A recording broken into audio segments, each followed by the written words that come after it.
नमस्कार. अ, या पॉडकास्ट चॅनलमध्ये आपल्या सगळ्यांचं मनापासून स्वागत आहे.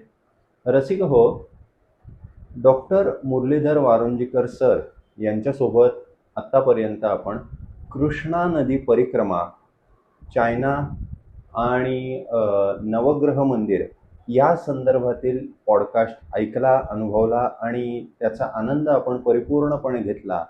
तसंच आपण आत्ता अंगकोर वट येथील स्थानांबद्दल, तिकडची जीवनशैली या संदर्भात सरांकडनं माहिती घेणार आहोत. तर आपण त्या संदर्भात बोलायला सुरुवात करूया. सर, तुमचं मनापासून स्वागत आहे. नमस्कार. तर काय सांगाल तुम्ही या अंगकोर वट?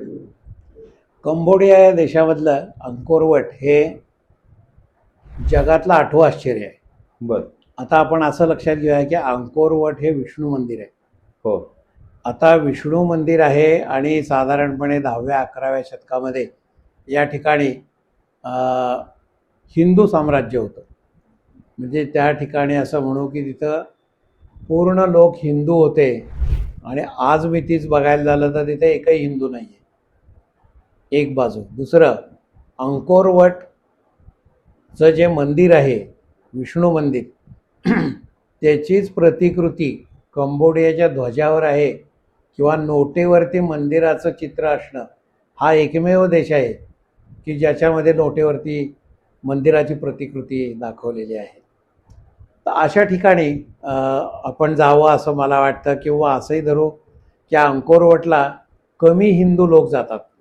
माझा प्रश्न त्याच्यावर असा आहे की जर का समजा हिंदू लोक तिथं जवळपास नाहीयेत या, तर मग आता तिथला धर्म कुठला आहे? आता बौद्ध धर्म आहे.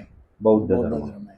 अच्छा. आणि आपण तिथं जायला हवं याचं कारण, पूर्वेच्या बाजूला जसं आपण जातो, म्हणजे बाजूला थायलंड आहे, सिंगापूर आहे, मलेशिया, त्यामुळे तिथं जाण्यासाठी सुद्धा प्रत्यक्ष विमानानं आपल्याला डायरेक्ट जाता येत नाही. मग आपल्याला मध्ये कुठंतरी म्हणजे सिंगापूर, मलेशिया असं जाऊन म्हणजे एक थायलंड म्हणूया, तिथून जावं लागेल. तर तिथून आपण सियाम रीप या ठिकाणी जातो आणि सियाम रीपवरून अंकोर वट हे मंदिर तिथून जवळ आहे. तर अंकोर वटचा साधारणपणे थोडा इतिहास आपण त्याचा मागोवा घेतला तर 10व्या-11व्या शतकामध्ये इथं हिंदू संस्कृती होती आणि अनेक मंदिरांची उभारणी झालेली होती. वस्तुतः त्या दरम्यानची बरीचशी मंदिरं ही शैव मंदिरं आहेत. म्हणजे शंकराला समर्पित असं म्हणूया. तिबेट किंवा आपण मानसरोवर म्हणू, तिथून जी मेकॉंग नदी निघते ती या ठिकाणी अंकोर वट या इथं येते, पुढं ती समुद्राला मिळते. तर त्या ठिकाणचा हे संदर्भ देण्याचं कारण असं की या मंदिराला वापरलेले दगड हे दूरवरून या नदीत तराफ्यावरून वाहत आणलेले आहेत आणि मग त्याचं मंदिर या ठिकाणी निर्माण केलेलं आहे. तर साधारणपणे पूर्वीच्या काळामध्ये लहान लहान तिथं भाग होते म्हणू आपण, किंवा टोळ्या होत्या, आणि लहान लहान तिथं राजे म्हणू आपण, त्यांची बंडाळी माजलेली होती. आणि त्या दरम्यान भारतातून कौंडिण्य किंवा कंबू हा एक ब्राह्मण हिंदू धर्म वाढवण्यासाठी तो तिथं आला. त्यांनी ही सगळी बंडाळी मोडली, राज्याची घडी व्यवस्थित लावली आणि तिथली मेरा म्हणून राजकन्या होती तिच्याशी त्यानं लग्न केलं. आणि त्यांचं नंतर ही जी पिढी पुढं आली आणि मग हे सगळे हिंदू झाले त्याच्यामध्ये असं म्हणू, किंवा राजा हिंदू असल्यामुळे ते राज्य हिंदू असा त्याच्यातला थोडासा भाग. आणि कौंडिण्य किंवा कंबू म्हणून या देशाचं नाव कंबोडिया पडलेलं आहे. हाही त्याच्यातला एक भाग आहे.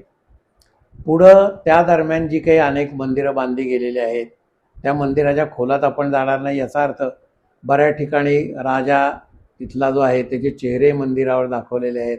असं हे एकमेव मंदिर आहे.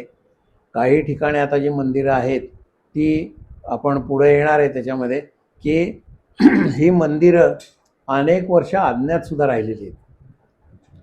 त्यातला साधारण जो 10वा-11वा राजा येईल त्यानं मात्र वैष्णव धर्म स्वीकारला.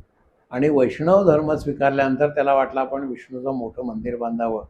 आणि आखीव रेखीव पद्धतीनं अंकोर वट हे फार मोठ्या परिसरात बांधलेलं मंदिर आहे, उंचही बांधलेलं आहे आणि त्याची कल्पना ही मेरू पर्वतासारखी आहे.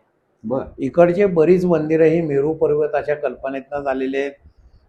त्यामुळे त्याच्या आजूबाजूचे खंदक आहेत किंवा त्याच्यावरचे जे पूल आहे त्या पुलावरती दोन्ही बाजूच्या भिंती आहेत, तिथं मेरू पर्वत म्हणजे एका बाजूला असुर आणि एका बाजूला सुर म्हणजे देव दानव हे ह्याच्यामध्ये दाखवले जातात. आणि हाच विषय घेऊन मेरू पर्वत आणि त्याच्या बाजूला 4 शिखरं बनवलेली आहेत. आणि या देवळाला आपल्याला वर चढून जावं लागतं. बर. देवळापर्यंत जायला सुद्धा आपल्याला बरंच चालावं लागतं, कारण आपलं वाहन खूप लांब उभं राहिलेलं असतं, कारण तिथून हा सगळा परिसर होतो. आणि या अंकोरवट या देवाला जाण्यासाठी म्हणजे देवळाचा मूळ गाभाऱ्याकडे जायला 4ही बाजून लहान लहान पायऱ्या आहेत, पण त्या इतक्या लहान आहेत की त्याच्यावरून तुम्हाला चालता येणार नाही. तर त्यामुळं आता त्यांनी वेगळे लोखंडी किंवा ह्याचे जिने बनवलेले आहेत, तेही बरंच वर चढून जावं लागतं. वर गेल्यानंतर मात्र तिथला गाभारा आता मोकळा आहे. अच्छा. ते झालं असं की विष्णूचं त्यांनी मंदिर बनवलं, विष्णूची अष्टभुजा मूर्ती तिथं बसवलेली होती वगैरे. पण त्यांच्या नंतरचा जो राजा आला त्याची पत्नी बौद्ध होती बर. आणि तिनं त्याच्यावर एवढा प्रभाव टाकला किंवा त्या राजकारणावर सुद्धा की त्याने ती मूर्ती हलवली आणि खाली आणली. अच्छा. पण आता तिथं बुद्ध मूर्ती नाहीये, परंतु एवढं मोठं मंदिर, एवढा मोठा मंदिराचा परिसर हा जगात कुठेही नसल्यामुळे याला 8वं आश्चर्य समजलं जातं. आता या भागामध्ये पूर्वी फार मोठी वस्ती होती, म्हणजे ज्या वेळेला उपग्रहातून हे जे चित्र घेतलेली आहेत तेव्हा फार मोठा वस्तीचा भाग होता असं लक्षात आलं. असं म्हणलं जातं की लंडनची लोकसंख्या ज्या वेळेला 3000 होती त्यावेळेला इथं 10 लाख लोक राहत होती. अरे बाप. इतकं हे पुढारलेलं होतं किंवा या ठिकाणी मोठी वस्ती होती. म्हणजे हे साधारण कधीच्या काळात? हा साधारण 10व्या-11व्या शतकातला म्हणावं. अच्छा, तेव्हा. हा. तर त्यानंतरचा जो पुढचा भाग येतो की इथं अनेक मंदिरांचे समूह आहेत, अनेक मंदिरं बांधलेली आहेत. साधारणपणे असं म्हणू की देवांना संतुष्ट करण्यासाठी राजे लोक मंदिरं बांधत होते. मग ती मंदिरं बांधणं, त्याच्यावरती खंदक तयार करणं, अनेक शिल्पकृती तयार करणं, हा सगळा भाग त्याच्यामध्ये होता. आता प्रश्न असा येतो की ही मंदिरं बांधली आणि ती मंदिरं अज्ञातवासात का गेली? तर याच्यामध्ये काही कारणं त्याच्यामध्ये असू शकतात किंवा असतील. एक म्हणजे त्या काळी झालेली अतिक्रमण, आक्रमणं झालेली होती ती. त्याच्याबरोबरीनं कदाचित पडलेला दुष्काळ किंवा चीनमधून प्लेगसुद्धा आलेला होता. प्लेगमध्ये अनेक लोक खलास झाली. पुन्हा दुष्काळ पडल्यामुळं अनेकांनी तिथं स्थलांतर केलं आणि कदाचित ह्या मंदिरांना त्रास होऊ नये म्हणजे परकीय आक्रमणाचा म्हणून लोक स्वतःहूनच तिथून दूर गेली. तर अधिक झालेला पाऊस किंवा ज्याला आपण ओला दुष्काळ म्हणू किंवा खरोखर पडलेला दुष्काळ यामुळे इथून सगळ्या लोकांचं स्थलांतर झालं. आणि त्या ठिकाणी जंगल इतकं वाढलं की एका पोर्तुगीज माणसानं हे शोधून काढलं होतं, त्याचे लेखही प्रसिद्ध केले, पण त्याच्याकडे कोणी लक्ष दिलं नाही. बरं. त्यानंतर फ्रेंच लोकांची तिथं सत्ता होती काही काळ. त्यावेळी एक फ्रेंच शास्त्रज्ञ म्हणू आपण, तो कीटक शोधण्यासाठी जंगलात गेला आणि त्याला ही सगळी देवळं दिसली. आणि मग त्यानं त्याचे फोटो काढून अनेक लेख लिहिले आणि ते लेख लिहिल्यानंतर मात्र मोठी खळबळ उडाली आणि जगातले अनेक लोक त्या ठिकाणी आले. म्हणजे तेव्हा मंदिरात मूर्ती होती जेव्हा ही तुम्ही त्याच्या वेळेला नव्हती मूर्ती, नव्हती. तर त्यामुळं मग ह्या मूर्ती म्हणजे देवळांचं जतन करणं, तिथपर्यंत रस्ते करणं वगैरे ह्या सगळ्या गोष्टी सुरू झाल्या. आणि मगाशी म्हणलं असं की जसं ती मूर्ती हलवली आणि त्यानंतर तिथं सगळा बौद्ध धर्म झाला.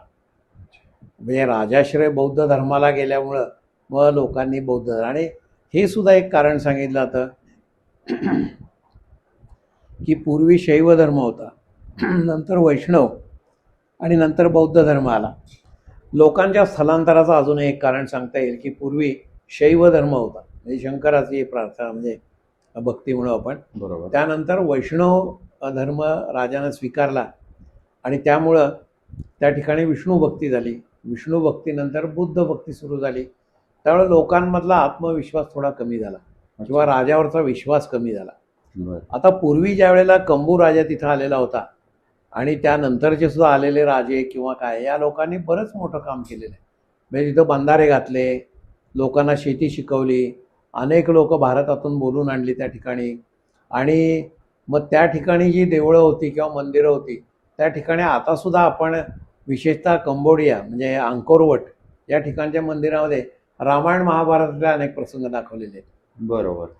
त्या काळी तिथं वेद अध्ययन होत होतं किंवा त्याचे मंत्रोच्चारण व्हायचं, हवन व्हायचं, हे सगळं त्या ठिकाणी होत होतं. गुरुकुल पद्धती होती. ह्या सगळ्या गोष्टी तिथं आपल्याला दिसून येतात. पण पुढं ह्या जशा कमी झाल्या किंवा काय आणि या ठिकाणी जंगल वाढलं तसं बरीचशी याच्याकडे दुर्लक्ष झालं, पडझडही झाली. त्या ठिकाणी अनेक ठिकाणी झाडं वाढली. आता तर एक मंदिर आहे त्याच्यामध्ये झाडं, वृक्ष मंदिर असंच त्याचं नाव आहे. कारण ही झाडं काढायला गेलं तर हे मंदिर कोसळेल म्हणून झाडं काढता येत नाही. इतर मंदिरांची आता डागडुजी वगैरे सुरू झालेली आहे. ही एक बाजू. दुसरं, प्रत्येक मंदिराला खंदक मात्र बऱ्याच ठिकाणी आहे. त्याच्यामध्ये सुद्धा आहे. पाणी आहे आणि त्याच्यावरती पूल आहेत, त्याच्यावरून आपल्याला जाता येतं. बऱ्याच ठिकाणी नर्तिका दाखवलेल्या आहेत, स्वर्गीय नर्तिका, आणि अनेक प्रसंग म्हणजे राजाचं समाधीस्थळ, ते राजाचे सुद्धा तिथं शिल्प तिथं काढलेली आहेत त्याच्यामध्ये. तर हे अंकोरवट जे आहे या ठिकाणी विष्णू मंदिर असणं आणि सर्वात मोठं मंदिर असणं ही महत्त्वाची गोष्ट आहे. आणि त्यामुळे हे जगातलं 8वं आश्चर्य समजलं जातं. आणि या ठिकाणी आता बरेच लोक भेट द्यायला म्हणजे देऊ लागलेले आहेत. आणि त्याचप्रमाणे इतरसुद्धा जी मंदिरं आहेत तीही आपण बघायला जातो. या ठिकाणी एक लक्षात गोष्ट घ्यायला हवी की ज्यांना अशी मंदिरं बघायची आवड आहे, ज्यांना चालण्याचा कंटाळा नाही, अशा लोकांनीच इथं जावं. हो. कारण तुम्ही नेहमीच म्हणजे जसं आपण काही वेळेला म्हणतो की प्लेजर ट्रिप, तसं ही नसती त्याच्यामध्ये. दुसरं असं की या ठिकाणी एका ठिकाणी जाण्यासाठी आपल्याला ट्रेक करून जावं लागतं, म्हणजे डोंगरामध्ये चढून जावं लागतं. अर्थात आमचा मोठा ग्रुप होता पण सगळेजण आले, हळूहळू का होईना वरपर्यंत पोचलं. तिथं जी नदी आहे त्या नदीमध्ये अनेक शिवलिंग खाली कोरलेली आहेत त्या दगडामध्ये. बरं. आणि शेजारी शेषशाही विष्णू आहे.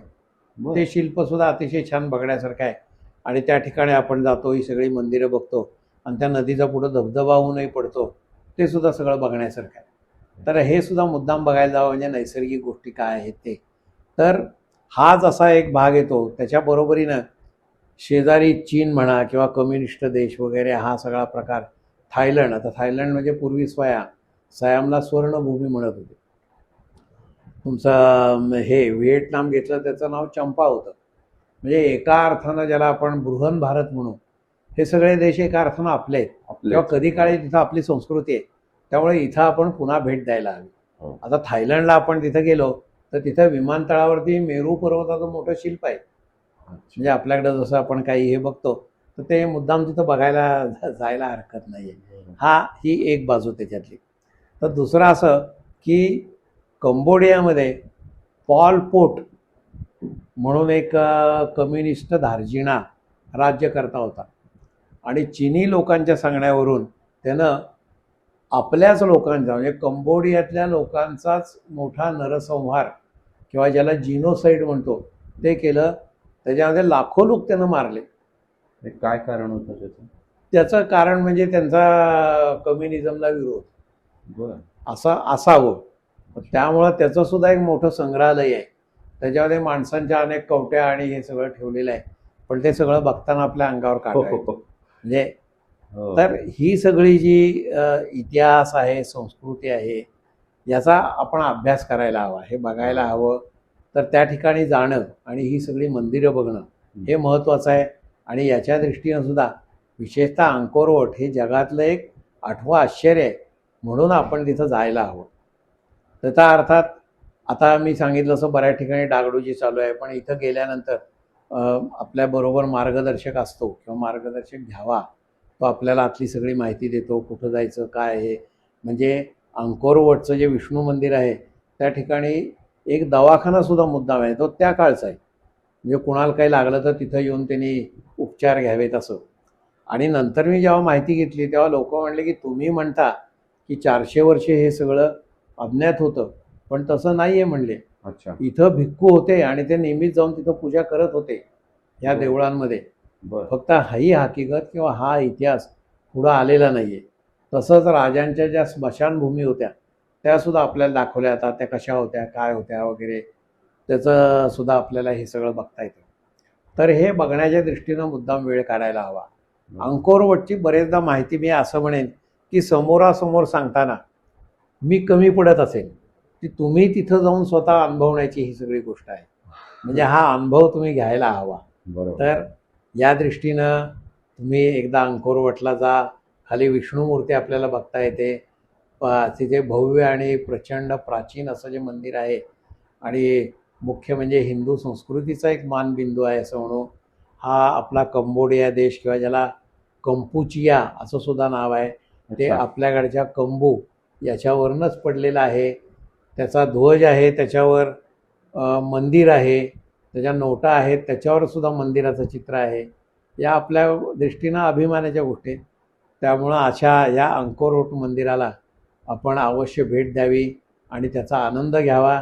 पुन्हा थोडंसं चीनच्या जवळ असल्यामुळं इथंसुद्धा मांसाहार हा त्यांना कुठलाही प्राणीवर्ज्य नाही आहे कंबोडियामध्ये पण. कंबोडियामध्ये सुद्धा. बरं. त्यामुळं शाकाहारी जेवण मिळणं किंवा मिळवावं लागणं याच्यासाठी आम्ही ज्यांच्याबरोबर गेलेलो होतो त्यांनी स्वतःचा आचारी बरोबर घेतलेला होता हां, हां. आणि त्या ठिकाणी आम्हाला तो बनवून, म्हणजे आमचा मोठा ग्रुप होता, जवळजवळ 100-200.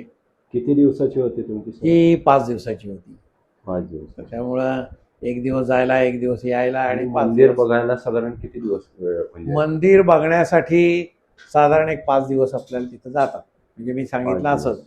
की एक दिवस जायचा, एक दिवस यायचा आणि ही 5 दिवस धरायचे. साधारण तिकडे जवळच राहण्याची 1-2 व्यवस्था? नाही, मंदिरांना जाण्यासाठी बरंच म्हणजे बाय रोड किंवा तुमचं वाहन घेऊन जावं लागतं. किंवा मगाशी मी जे सांगितलं तसं की ही शिवलिंग बघायला नदीतले आपण जातो, हो, हो. ते सुद्धा जवळजवळ 2 तास बाय रोड म्हणजे आपण जातो आणि मग तिथून ट्रेक करून वर जायचं आणि मग ती नदी आणि वगैरे हे सगळं आपल्याला बघता येतं. त्यामुळं चालायची सवय पाहिजे, चालायची आवड पाहिजे. तुम्ही एखाद्या ग्रुपमधून गेला तर जास्त चांगलं, एकटं गेलं तर अगदी काही नाही अशातला भाग नाही आहे.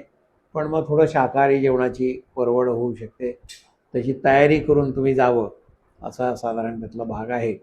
आणि त्या तर म्हणजे नक्की मंदिरातल्या मूर्तीचं झालं काय? ती म्हणजे गायब मूर्ती कशी झाली? नाही, मूर्ती आता कसं होतं, बरेचदा हे युनेस्कोच्या ताब्यात जातं आणि अच्छा. अशा वेळी ज्या वेळेला ही मंदिरं ताब्यात जातात त्यावेळेला त्यातला धार्मिक भाग थोडासा बाजूला जातो. हो, हो, हो. म्हणजे हे सगळं आहे हे नीट ठेवणं किंवा आर्किओलॉजीच्या दृष्टीने हां बघितलं अशा जातं. त्यामुळे मूर्ती आहे तिथं. आहे तिथं मूर्ती. मूर्ती आहे पण ती तिथं नाहीये, म्हणजे गाभाऱ्यात नाहीये, पण मंदिराच्या मंदिरात आहे. तिथं आपल्याला जाता येतं, बघतो आपण ती मूर्ती. ती कशी आहे मूर्ती? आणि म्हणजे? हा आता अष्टभुजा विष्णूची मूर्ती आहे, उंच आहे, अच्छा. 10 फूट याची उंच ती मूर्ती आहे. सुंदर आहे मूर्ती बघायला. बरं. तर त्यामुळं मूर्तीचं दर्शन होतं आपल्याला, ती अडचण काही येत नाही. आणि याच्यावरचं मुख्य की जे कलाकुसर आहे ती बघणं महत्त्वाचं आहे हो, आणि हो. ती समजून घेणं. म्हणजे राजदरबार काय आहे, नर्तिका काय आहेत, त्यावेळेला दागिने कोणते होते, रामायणातले कुठले प्रसंग दाखवले आहेत, महाभारतातले कुठले दाखवलेले आहेत, हे सगळं आपल्याला तिथं बघता येतं. आणि आजूबाजूला जे त्यावेळेचे जे कोणी हे असतील विद्यार्थी म्हणू आपण, त्यांची राहण्याची सोय वगैरे असं सगळं या ठिकाणी आपल्याला बघता येतं. पण हे मुळात मंदिरच इतकं मोठं आहे की ते आपल्याला बरं चालावं लागतं तिथं सुद्धा. तर मला त्यामुळं एक प्रश्न असा आहे की हां. साऊथकडे आपण एक मंदिरांची शैली बघतो, द्राविड हां. संस्कृतीचा प्रभाव मंदिरांवरती बघतो. तर सर या कंबोडियातल्या मंदिरावरती कुठल्या संस्कृतीचा प्रभाव विशेष करून दिसतो? बरोबर आहे. हा म्हणता येईल चौल संस्कृती, कारण हा तामिळमधूनच कंबू आलेला आहे. अच्छा. आणि त्या कंबूनच भारतातनं लोक बोलवून घेतली होती बरोबर. की मंदिराच्या ह्याच्यासाठी किंवा धार्मिक गोष्टींसाठी सुद्धा त्याने मुद्दाम पंडित बोलवून घेतलेले होते की आम्हाला राज्याची घडी नीट बसवून दे. म्हणजे त्या जसं दृष्टी- शंकराचार्यांनी हां, वरती ते- तसं म्हणता येईल. किंवा कंबूचा मूळ उद्देश होता की हिंदू धर्म वाढवायचा. अच्छा. त्या दृष्टीनंच तो आपला आरमार किंवा याच्याबरोबर लोक घेऊन बाहेर पडलेला होता आणि त्या दृष्टीनंच तो कंबोडियामध्ये आला आणि मग तिथून हे सगळी मंदिराची उभारणी किंवा ती हिंदू प्रजा झाली असं म्हणू आपण. आणि मग आधी शैव असलेले नंतर वैष्णव आणि नंतर बौद्ध झाले. पण हा सगळा जो स्थित्यंतर लोकांच्या दृष्टीनं असतं हे तसं थोडं अवघड असतं. आणि मग हा ज्या वेळेला राज्यकर्त्यांवरचा विश्वास कमी होतो त्यावेळेला मग ह्या सगळ्या बाकीच्या गोष्टी येऊ लागतात आणि मग मंदिरं सगळी ही अज्ञातवासात गेली असं म्हणा किंवा आणि काही कारणं, ही कारणं असू शकतात. आता ही मेकॉंग नदीसुद्धा पुढं ज्या ठिकाणी जाते तिथं तिथं एका ठिकाणी इतकं मोठं पाणी आहे सरोवरासारखं की त्या ठिकाणी घरं बांधलेली आहेत लोकांनी, म्हणजे पाण्यामध्ये पाण्यामध्ये. घरं दुकानं, तिथेही आपण एक दिवस जातो. बरं, म्हणजे ते बोटीने आपण सगळं बोटीन जातो, फिरायचं. बोटीन ते सगळं दाखवतात की पाण्यातली गावं बघा. अच्छा. मग तिथेही त्यांनी एका ठिकाणी सांगितलं या अमक्या ठिकाणी लोक आहेत, हे सगळे निर्वासित म्हणून बाहेरून आलेले आहेत. पण आता कसं असते की तुम्ही त्या देशात शिरला की मग तुम्हाला व्हिसा मागतात. हे म्हणतात आम्ही देशात कुठे आहे, आम्ही पाण्यावरच आहे. अच्छा. असं अर्थात तिथं आता एवढं काही हे नाही आहे, परंतु कंबोडियाला व्हिसा फी भरावी लागती. अच्छा. तशी आम्ही गेलो त्यावेळेला थायलंडला नव्हती. बरोबर. मला एक प्रश्न असा विचारायचा आहे. हा. खंदक हा माझ्यासाठी खूप एक कुतूहलाचा भाग आहे. हा. कारण पूर्वी पिक्चरमध्ये किंवा कार्टूनमध्ये त्या गोष्टी दाखवायच्या आणि त्याच्यामध्ये मगरी दाखवायचे. हा. तर तुम्ही आता सांगितलं इथल्या बहुतांश मंदिरांच्या बाजूने खंदक आहे. हा, हा. तर तेव्हा सुद्धा तिथं मगरी वगैरे त्या पाण्यात- असाव्यात, कारण खंदकाचा मूळ उद्देश हाच होता शत्रूपासून संरक्षण. आणि समजा शत्रू आत आला म्हणजे त्या पाण्यात, तर त्याचा समाचार घ्यायला आपल्या मगरी सुसरी हो. ठेवलेल्या असणार त्या, बरोबर. असा साधारणपणे त्यातला विषय. त्यामुळं ही सगळी संरक्षणाची व्यवस्था. आणि मग वरती आता आता सध्या पूल दिसतात ते पूर्ण बांधीव दिसतात, हो. नाही तर पूर्वी लाकडी पूलही होते की जे वर जायचे वर. खाली यायचे, अशी सुद्धा व्यवस्था एकेकाळी होती. आणि अजून तिथं कुठली कुठली हिंदूंची मंदिरं आहेत? हे विष्णू ही मंदिर सगळी सोडून. मंदिरं हिंदूंचीच आहेत. हो, हे बरोबर. सगळी मंदिरं हिंदूंची. काही ठिकाणी तुम्हाला शंकराचे पिंडी किंवा शाळुंका आणि हे दिसतात. हं. आता तसं जर बौद्ध म्हणायला झालं तर बौद्ध मंदिरं तशी कमी आहेत असं मी म्हणेन, म्हणजे जरी बरं. बौद्ध धर्माचा प्रभाव आला असला तरी. दुसरं अजून एक गोष्ट लक्षात घ्यायला हवी की हिंदू संस्कृती तिकडं गेलेल्या असल्यामुळं आपल्या परंपरा अजून तिथं तशाच आहेत. अच्छा. हां, म्हणजे लग्न म्हणा किंवा आणि काय ते किंवा आपल्या पद्धतीसारखंच होतं हा जवळपास. बऱ्याचशा तिकडं त्याच्यामध्ये होतात. म्हणजे त्याच्यावरून मला सहज आठवलं, म्हणजे हा थोडं विषयांतर आहे, पण ज्या वेळेला पानिपतचं दुसरं युद्ध झालं, हं. अहमद शाह अब्दाली, म्हणजे मराठे हरले, हो. पण हरले तरी त्या अहमद शाह अब्दाली त्याचा इतका धक्का बसला, हो. म्हणजे इतकं युद्ध जबरदस्त झालं की त्यानं दिल्लीहून तिथल्या मोगलांच्याकडून मोठा पैसा घेतला होता आणि म्हणले मी बरीचशी लूट आणेन आणि तुम्हाला हे पैसे परत करेन. ते त्याला करता आले नाहीत परत. मग तो म्हणला मी तुम्हाला इथली लोकच देतो गुलाम म्हणून आणली, म्हणून काही दिल्ली देते म्हणे आम्हाला नको, तू घेऊन जा. म्हणून ही सगळी लोकं घेऊन तो जो गेला तो बलुचिस्तानला गेला. बलुचिस्तानला आपली लोकं तिथं बरीचशी ज्याला उपयोगी म्हणू आपण किंवा ज्यांना कुशल काम करता येत होतं ती लोकं तिथं राहिली. मग सुतारकाम वगैरे असं सगळं केलं. ते त्यांना गुलाम म्हणूनच नेले होते. त्यानंतर अहमदशाही संपला, म्हणजे नंतर कुणी भारताकडे फिरत नाही इतका धक्का घेतला होता त्या लोकांनी. पण ती जी लोकं आपली तिथं बलुचिस्तानला राहिली ती इकडचीच गेले असल्यामुळं तिथं लग्नामध्ये आपल्याकडचे सगळ्या सारखे विधी वगैरे केले जातात. म्हणजे मुस्लिम असून सुद्धा, म्हणजे बरोबर. आता पाकिस्तानात ते, हो. म्हणून आपण जे ऐकतो की बलुचिस्तान पाकिस्तान यांचा जो अंतर्गत हो, तणाव वाद आहे. चाललेले दिसतात, बरोबर. तो हा तसं हा जो भाग आहे कंबोडियातला की जिथं आपली लोकं गेलेली आहेत, हो, हो. त्यामुळं विशेषतः माणूस मृत झाल्यानंतर त्याचे विधी म्हणा किंवा अच्छा. लग्नाचे याच्यावरचा बराचसा हिंदूंचा प्रभाव त्याच्यावरती आहे. म्हणजे तिथं दहन केलं जातं. त्याबद्दल मी स्पष्ट सांगू शकणार नाही. म्हणजे अच्छा. मी मागाशी म्हणजे आपलं अर्थात बोलणं झालं नाही, भाषेचा अडसर येतो. हां. भाषामध्ये जर त्याच्याशी बोलायचं झालं, पण होतं काय आपल्याकडे वेळ इतका कमी असतो हो. की इतके वाजता उठा, इतकं वाजता जावा, इतकं करा, मग या ठिकाणी जेवण आहे, मग अमुक करा वगैरे, मग परत या, असा जो सगळा त्याच्यातला भाग राहतो. यामध्ये बाकी कोणाशी संपर्क तुम्ही साधू शकत नाही. तुम्हाला संपर्क साधायचा म्हणला तर मग भाषा यायला पाहिजे. भाषा यायला त्या लोकांनी त्या दृष्टीने बरोबर. बोलायला हवा, असा थोडासा भाग येतो.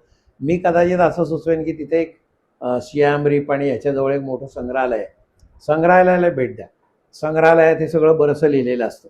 ह्या मूर्ती कुठल्या, काय कुठलं, कुठली राज्य होती, काय होतं वगैरे, हे सगळं तिथे लिहिलेलं असतं त्याच्यामध्ये.